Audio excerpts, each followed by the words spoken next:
ये कहानी शुरू होती है सुमनगढ़ नाम के एक गांव से, जहां महेंद्र नाथ का कभी बहुत बोलबाला हुआ करता था। समय बीतता गया और बढ़ते समय के साथ लोग उन्हें भूलने लगे। आज महेंद्र नाथ का परिवार भी गांव के बाकी परिवार की तरह ही एक आम परिवार बनकर रह गया था।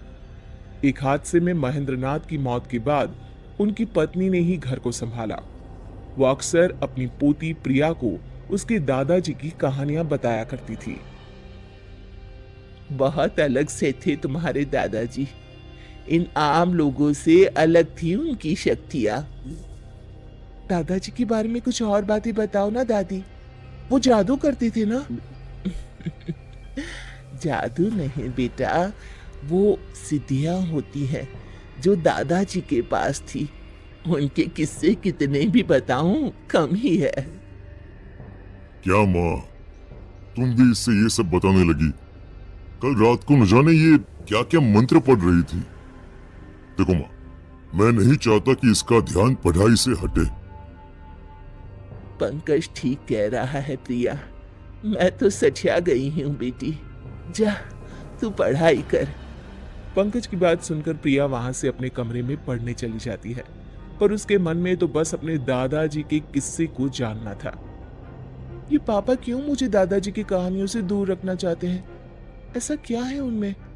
बहुत हुआ, ऐसा कुछ तो है जो सब मुझसे छुपा रहे हैं। प्रिया छुपकर अपनी दादी के कमरे के बाहर खड़े रहकर उन दोनों की बातें सुन लेती है। माँ, प्रिया को उस संदूक के बारे में कुछ भी पता नहीं चलना चाहिए। इस तरह अगर तुम पिताजी के बारे में उससे बात करती रहोगी तो कभी न कभी वो भी बाहर आ जाएंगे। जो छुपा होना चाहिए। पापा क्या छुपा रहे हैं मुझसे?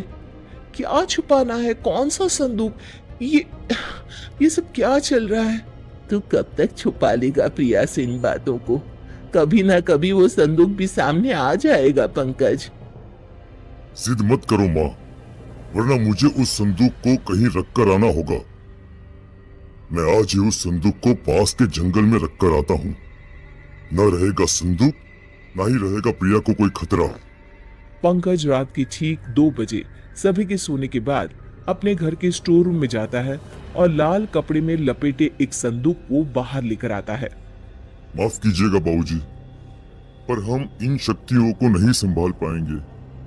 अब इस संदूक को अलविदा करने का समय आ गया है। सर्दी की ठंडी रात को पंकज उस संदूक को उठाए चल पड़ता है। हवा बहुत तेज बहने लगती है। अचानक ही आंधी आने जैसा माहौल बन जाता है। अरे, ये अचानक मौसम को क्या हो गया? अगर बारिश शुरू हो गई तो मैं क्या करूंगा? तेज हवाओं के बीच जैसे तैसे पंकज जंगल में पहुंचता है और उस संदूक को वहीं रखकर वापस घर आने को लौट पड़ता है। पंकज को रास्ते में वही संदूक दिखाई पड़ता है। अरे, ये वापस यहाँ कैसे आया? अभी तो मैं इसे जंगल में छोड़कर आया था। पंकज फिर से उस संदूक को जंगल में लेकर जाता है और जमीन में दफना देता है। इस बात से अनजान की प्रिया उसका पीछा कर रही है।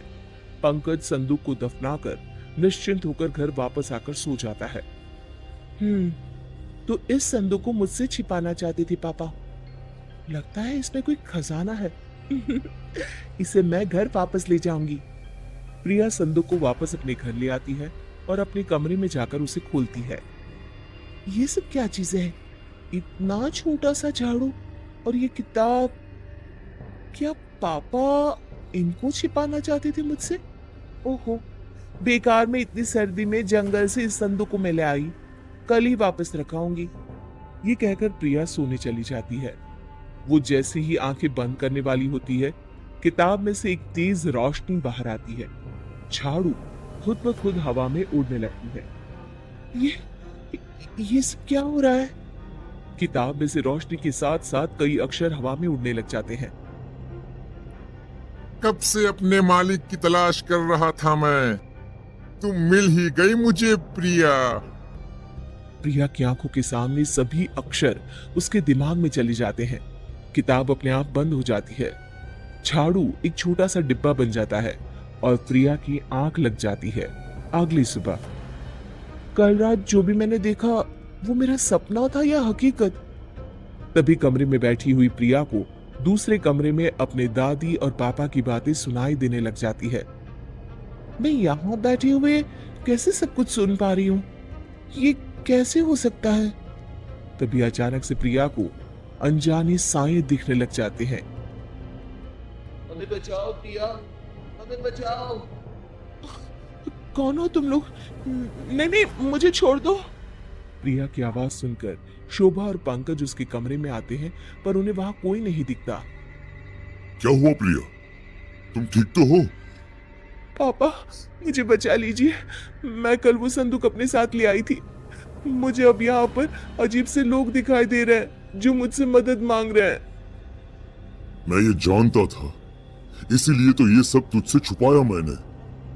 तेरे दादा यानी मेरे पिताजी महेंद्र नाथ ने लोगों की मदद करने के लिए कई सिद्धियां ली। उन्होंने अपने बारे में तो कभी सोचा ही नहीं। कई अतृप्त आत्माओं को आजाद करवाने में और कई मजबूरों की मदद करने में ही उन्होंने अपना जीवन लगा दिया। उन्होंने अपनी सारी शक्तियां इस संदूक में छुपा कर रखी थी, पर उनके ही एक चेले ने उन्हें धोखे से मरवा दिया और संदूक चुरा लिया। पर वो ये संदूक खोल नहीं सका। मुझे डर था कि कहीं ये शक्तियों को संभालने की शक्ति तुझ में ना हुई, और अगर तू ही इसकी हकदार हुई तो क्या होगा? तेरे दादाजी की सिद्धियां तू ही इस्तेमाल करके लोगों की मदद कर सकती है बेटा।